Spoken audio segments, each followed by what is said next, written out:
Yesterday, Anna, my oldest daughter, was sealed in the Spokane, Washington temple, and my wife and I were both told that we couldn't enter.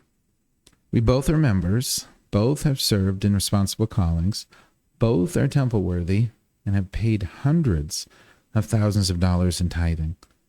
However, because we refused to essentially pledge allegiance to the current leadership, then we were denied the opportunity to see Anna sealed.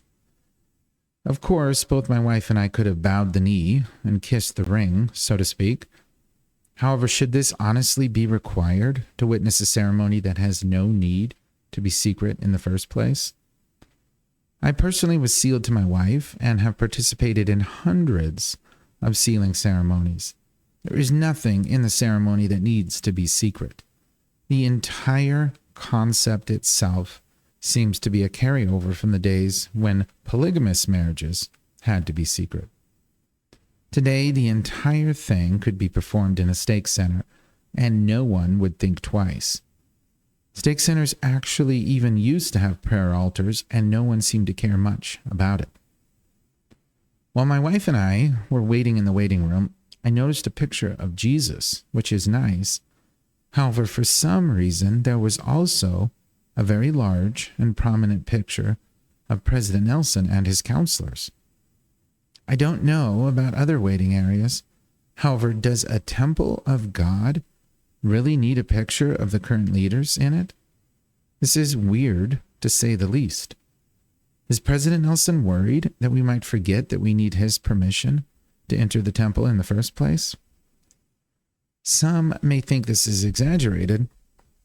However, to gain access to the temples for any reason, then you need to accept the top leaders as God's authorized servants and the president of the church as the only authorized servant that has all authority.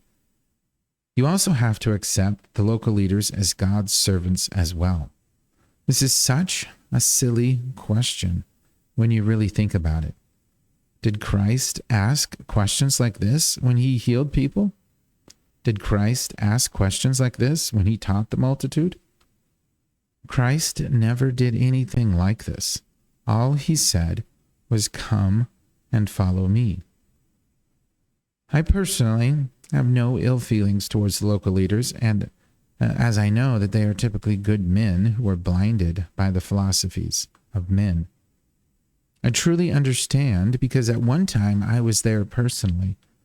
However, now that I am on the outside, then I understand that the whole thing is really quite messed up. It really shouldn't be like this at all.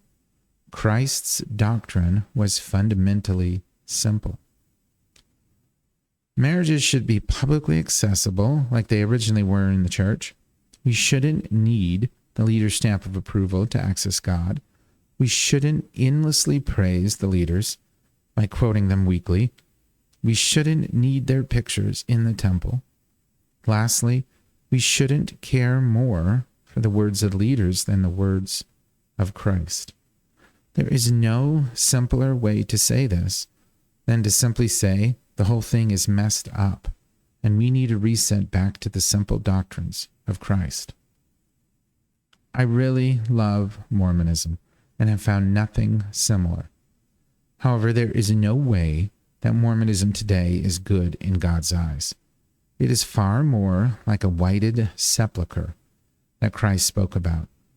Mormonism today is outwardly filled with beautiful images, but inwardly filled with dead works and vain ambitions. As always, thanks for figuring things out with me.